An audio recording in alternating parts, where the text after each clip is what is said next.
With just 2 months left for your UPSC prelims examination, how much time should you allocate for paper 2 versus paper 1?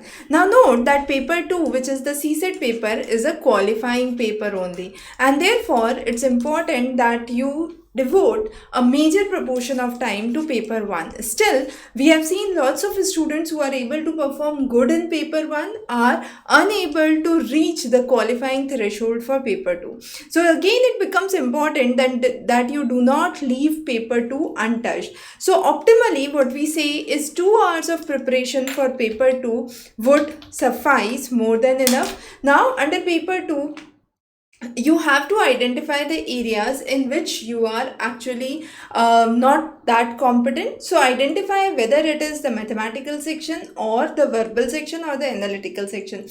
So just three sections that you need to identify.